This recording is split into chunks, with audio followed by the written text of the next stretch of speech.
My God! My God! My God! Alivar ma! Give me a wall. Alivar ma! Give me a wall. Alivar ma! Give me a wall. Alivar ma!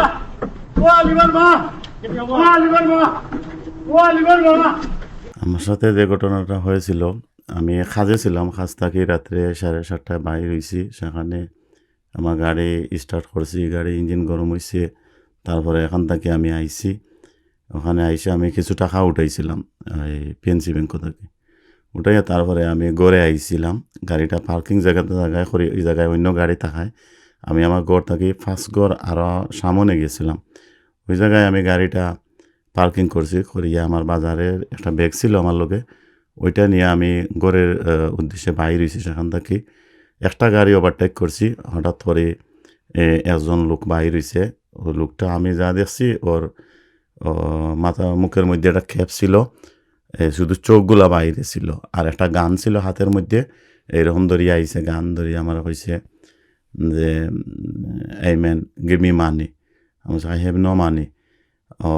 তখন সে আমারে দৌড় দিয়ে আমার বুকের মধ্যে আইসা ওর হাতে গানটা ধরছে। তারপরে আমি ওইদিকে হেল্প মি বলছি। তারপরে মাই গড বলে জোরে জোরে শব্দ করছি, হাঁক চিৎকার করছি, আমাকে বাঁচাও। এরকম আমি ইংলিশেই বলছিলাম যা জানি। তারপরে আমি এইদিকে আমি ঘরের দিকে আসতে পারতেছি না, ও আমারে গান দিয়া মানে আমারে করতেছে। আমি জানে বাঁচার জন্য ওইদিকে কর্নাটের দিকে দৌড় দিছিলাম। তারপরে আমার এনে দড়িয়ে লাইছে, দড়িয়া বাদে আমারে শ্যুট করতে চাইছে। তখন আমি কইছি ওয়াইট আমি টাকা দিতেছি। তখন আমারে বলছে, আমি কইছি আমার গাড়ির মধ্যে ওয়ালেট রাখা, আমি গাড়ি থেকে নিয়ে আসি। কইছে, সে বলছে আর কি যে না, তোর লগে ওয়ালেট আছে, ওইটা দিয়া দে, মানে গিভ মি ওয়ালেট। তখন আমি ওয়ালেট বাখরছি প্রাণে বাঁচার লাগি। আর ওই ওয়ালেট বাখরছি না, ওই সময় কইছি হোয়াইট। তখন আমারে সে গুলি করছে। প্রথম রাউন্ড গুলি করছিল আমার ডাইন ফার্মের মধ্যে। আমি যখন দেখছি যে গুলি করতেছে, তার গানটা পুশ করতেছে, তখন আমি একটা ফাল মারছি। আমি জানি না কিভাবে ফাল মারছি, এটা আল্লাহ তাআলা জানেন কিভাবে আমারে রক্ষা করছেন। ফাল মারতে গুলিটা নিচ দিকে গেছে। আমি শুধু এটাই দেখছি, গুলি কোথায় গেছে আমি জানি না, শুধু দেখছি আগ্নির মতো বাইর হইয়া গেছে। আমার জীবনে প্রথমেই আমি গান দেখছি। তারপরে আমি তারে আমার মানি ব্যাগ থেকে কীভাবে আমি জানি না বাহরিয়া তারে $300 দিছিলাম। ওই টাকাটা তার পকেটে ঢুকাইছে। ঢুকানোর পরে আমি চাইছি আইতাম, তখন আবার আমারে ধরছে।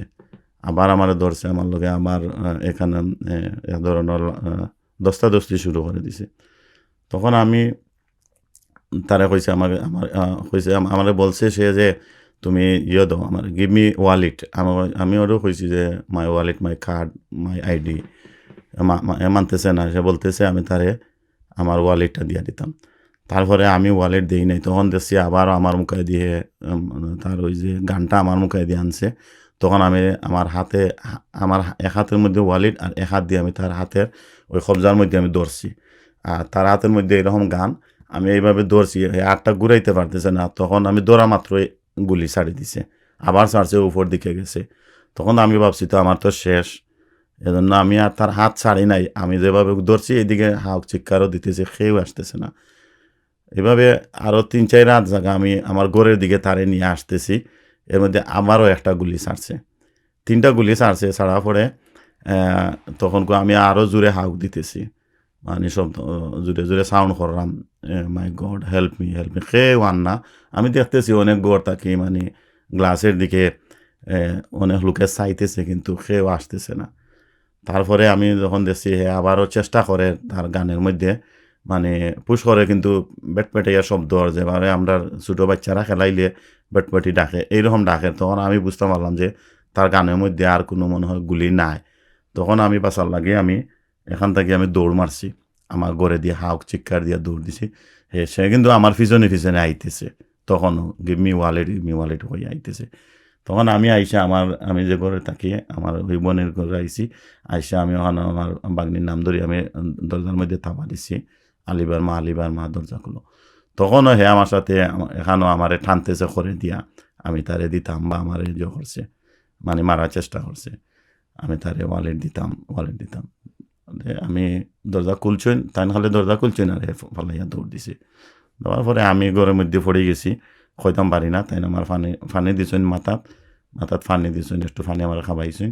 আমার বইনে খাওয়ানি বাদে কজন কী হয়েছে আমি কইছি আমার হাইজেক করেছে খালায় বাঁচলো ওলাহান গান ধরছে তারপরে 2 মিনিট হইব গেছে দেখি সাথে সাথে পুলিশ আইছে আমার ঘরের সামনে খেয়ে আনছি আমি জানি না কইতাম পারতাম না কেলে আইছে পুলিশ আইছে মহিলা পুলিশ একজন আসলো আমি বাইরে হয়েছি বাইরে কইছি যে হেল্প মি আই হ্যাভেন্ট তখন তারা আমার নিচে ওখানে নিয়ে তারা জায়গা দেখছে সপ্তাহ দেখছে তারা ডগও লই আইছিল ডগ দিয়েও তারা এখান দিয়ে সার্চ করছে তারপরে তারা বড় অফিসার আছেন ডিটেকটিভ তাইনও আইসেন 2 ঘন্টা পরে আয়া তাইনও দেখছেন দেখা তাইনও কইছেন একটা ব্যবস্থা আমরা নিলাম যে অপরাধ দিয়েছে তারা আমরা গ্রেফতার করলাম আপনারে জানাইমু আর আমার নাম্বার নিছেন অ্যাড্রেস নিছেন সব কিছু এরপরে গতকালকে মেয়র সাহেব আইছিল মেয়র সাহেব আশ্বাস দিচ্ছেন যে দুষ্কৃতিকারী যে আছে তার আমরা ধরার ব্যবস্থা করতেছি 2 দিনের ভিতরে আপনি একটা গুড নিউজ ভাইবা আর আপনার পয়সা কত নিছে আমি কইছি $300 আমি দিছি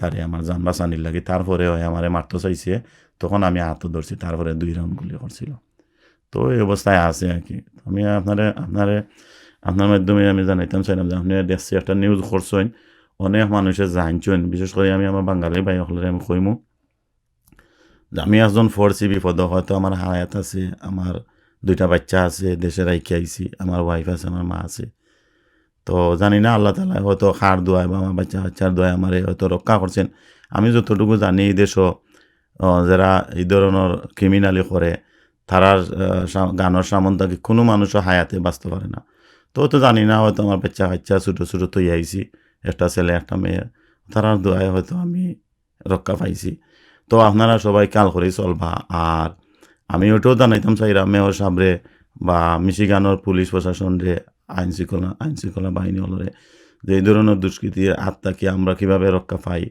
আপনারা অর্থাৎ একটু খেয়াল দিয়ে দেখবা আর ওদেরকে দরিয়া আইনের আওতায় আনক আর আমরা যারা বাঙালি আছি আমি সবরে কইমু যে এলাকান যদি আমি না অন্য একজন যদিও এলাকান বিপদ পড়ে আজকে আমার আইছে কালকে আপনারও আইতে পারে এই ধরুন এটা স্বাভাবিক আমি যে পরিস্থিতি দেখলাম কারণ এখানেও আমি 8:30 9টার ভিতরে এইলা ঘটনা হয় না আমি রাইতে 1টা 2টা তো আইসি 8টা এইলা পাইছি না বাট আপনারাও এলাকান বিপদ পড়তে পারেন আমরা সকল যাইতাম একে অন্যরে সাহায্য করতাম আমরা সবাই তো প্রবাসী বাংলাদেশি হল যারা আছি আমি সবাই কইব আর আমার লাগে দোয়া করবা আমি আপনার লাগে দোয়া করবো আল্লাহ যে আমার হায়াত দিছেন আমি মনে করলাম যে আমার নতুন জীবন আমি পাইছি এই ঘটনার পরে থেকে